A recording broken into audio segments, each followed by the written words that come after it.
కేరళ వైనాడ్లో మృతుల సంఖ్య ఇంకా పెరుగుతోంది. ఇప్పటికే మృతుల సంఖ్య 369కి చేరింది. ఇంకా 206 మంది ఆచూకీ తెలియలేదు. గల్లంతైన వారిలో 49 మంది చిన్నారులు ఉన్నారు. మృతుల సంఖ్య మరింత పెరిగే అవకాశం ఉంది. 6 రోజులుగా సహాయక చర్యలు కొనసాగుతున్నాయి. 6 రోజులుగా వైనాడ్ జిల్లాలోని మెప్పాడి, మండక్కై, చిరల్మల, అత్తమల, నూల్పుజ ప్రాంతాల్లో రెస్క్యూ ఆపరేషన్ కొనసాగుతోంది. సహాయక చర్యల్లో NDRF, KSDRF, army, navy, air force, coast guards, Kerala పోలీసులు, అటవీ శాఖ, canine dog squad, special operation group, Madras engineering group, Kerala fire force అధికారులు పాల్గొంటున్నారు.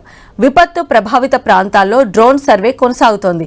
కొట్టుకుపోయిన నిర్మాణాలను గుర్తించడానికి ఘటనా స్థలంలో పాత ఫోటోల ద్వారా సెర్చ్ ఆపరేషన్ కొనసాగుతోంది. తప్పిపోయిన వ్యక్తుల జాడ కోసం ఫోటోగ్రఫీ ఫోల్డర్ను ఏర్పాటు చేశారు. మిస్సింగ్ కేసులు నమోదు చేసి వెతుకుతున్నారు. సహాయక కార్యక్రమాల్లో 1300 మంది సిబ్బంది పాల్గొంటున్నారు.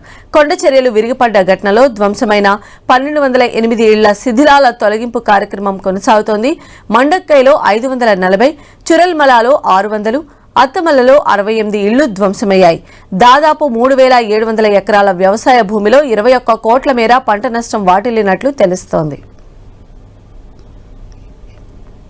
కొండ చర్యలు విరిగిపడిన ప్రాంతాల్లో బురద, శిథిలాల కింద చిక్కుకున్న వారిని రక్షించే పనులు దాదాపు తుది దశకు చేరుకున్నాయి. సురక్షితమైన ప్రాంతాన్ని గుర్తించి బాధితుల కోసం అక్కడొక టౌన్షిప్ నిర్మిస్తామని తెలిపారు. దేశ విదేశాల నుంచి పెద్ద ఎత్తున సాయం అందుతోందని చెప్పారు. మరోవైపు కేరళకు సహాయం చేసేందుకు చాలా మంది ముందుకు వస్తున్నారు. ముఖ్యమంత్రి సహాయ నిధికి విరాళాలు అందజేయడానికి ప్రపంచవ్యాప్తంగా ఎంతో మంది ముందుకు వస్తున్నారని సీఎం పినరయి విజయన్ తెలిపారు. ఓ ఉన్నతాధికారి నేతృత్వంలో హెల్ప్ ఫర్ వైనాడ్ సెల్ ను ప్రారంభించినట్లు చెప్పారు. సంబంధిత అధికారులను సంప్రదించి విరాళాలు అందజేయాలన్నారు.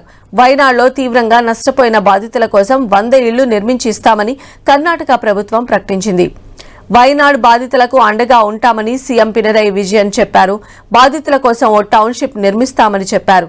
సురక్షితమైన ప్రాంతాన్ని గుర్తించి నిర్మాణం చేపడతామని తెలిపారు.